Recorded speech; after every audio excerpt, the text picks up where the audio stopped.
¿Qué tal? Aquí estoy en mi oficina una vez más para hablarles acerca de una persona muy interesante que se menciona en en la genealogía que Mateo pone en su Santo Evangelio de la vida de Jesús. A mí me encantan las genealogías. He descubierto personajes muy importantes e interesantes entre mis antepasados. Por ejemplo, yo descubrí que mi abuelo paterno, mi abuelo Frigoli, fue nombrado cavaliere por el rey Victorio Emanuele III y que tenemos un castillo. También descubrí que mi bisabuelo de parte de mi madre era gobernador de la provincia de Santa Fe en la República Argentina. Mi abuelo mi abuelo materno del lado de mi madre fue candidato a la presidencia de Italia en la década de los 60. No lo sabía, pero encontramos documentación de que así lo dice.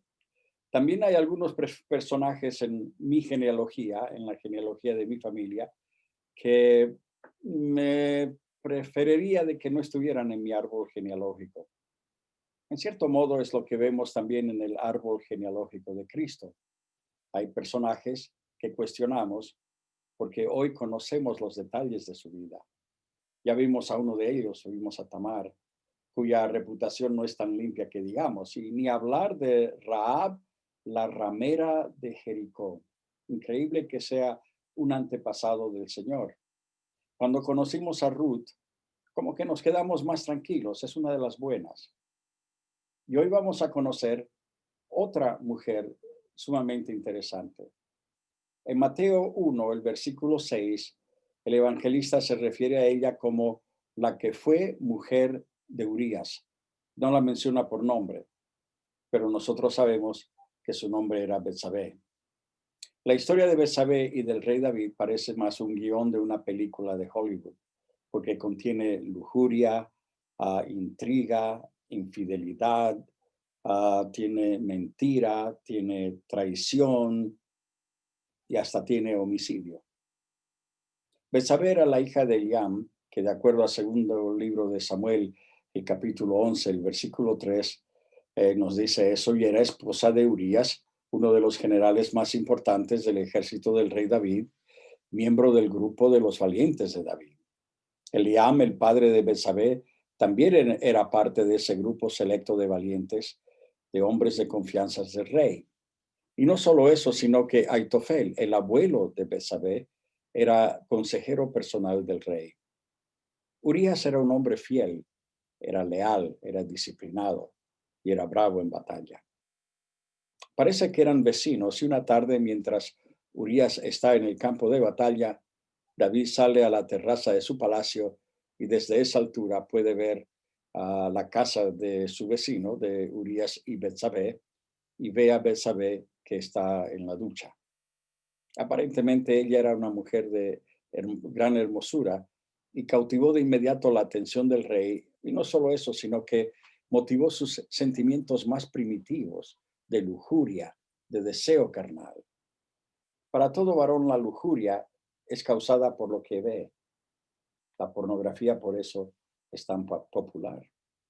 Y se nos dice que el hombre común y corriente tiene un pensamiento sexual cada 20 segundos. Entonces David está desde la azotea de su casa, está mirando a los vecinos y ve a su vecina mientras está duchando. Eso motiva su atracción carnal, su deseo carnal, y le invita a cenar.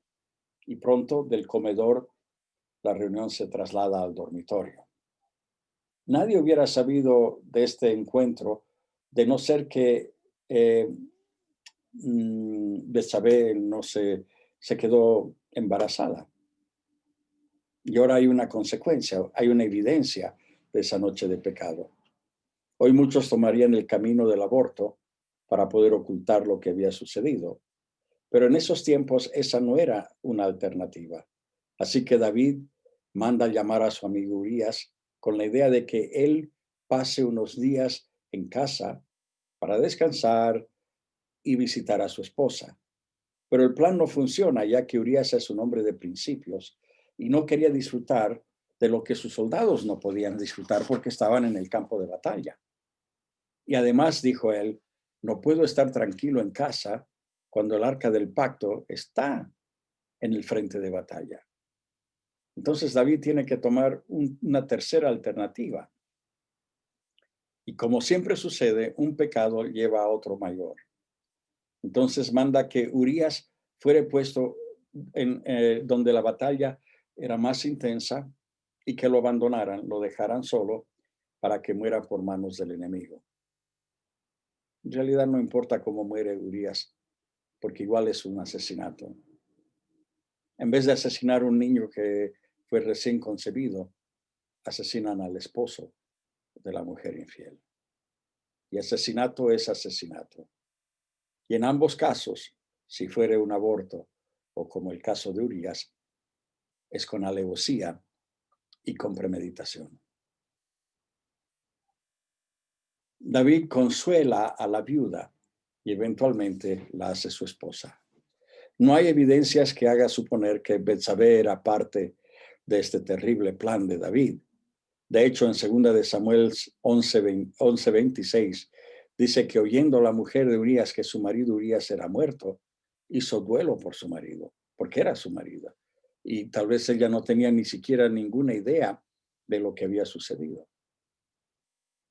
Ella había entrado en pánico por el embarazo y poco después ella enviudece. Y no solamente eso, sino que el niño que fue concebido en esa noche de lujuria muere al nacer también. Dios no iba a permitir que el fruto de un asesinato y de un adulterio fueran parte de la genealogía de su Hijo Jesucristo. De hecho, Deuteronomio 23:2 lo explica de otra forma y nos da una pista de por qué Dios causó la muerte de este niño. Dice Deuteronomio 23:2, no entrará bastardo en la congregación de Jehová, ni hasta la 10ª generación no entrará en la congregación de Jehová. O sea que un hijo ilegítimo no podía participar de las cosas de Dios. Y de acuerdo con 2 de Samuel 12:24, Betsabé concibió otra vez, ahora como esposa de David, y dio a luz a quien fue el encargado de seguir con el linaje de David, el rey Salomón, quien, de acuerdo a este mismo versículo, fue amado por Jehová. Y fue Salomón, conocido como el rey Lemuel también, quien describe a Betsabé como una mujer virtuosa en el famoso Proverbio 31, el más famoso de los proverbios.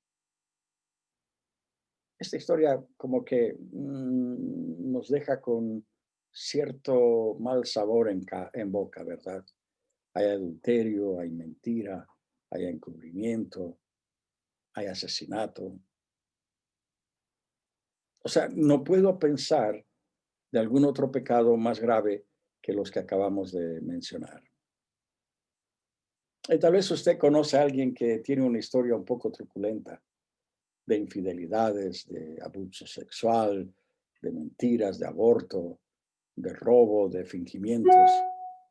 Y pienso que una de las razones por la que el Espíritu Santo incluyó todos los detalles de este episodio, no dejó nada fuera, y luego mencione a Betsabé en la genealogía de nuestro Salvador, es para hacernos saber que para aquel que tiene un pasado vergonzoso, también hay esperanza de un futuro glorioso y hay esperanza de salvación.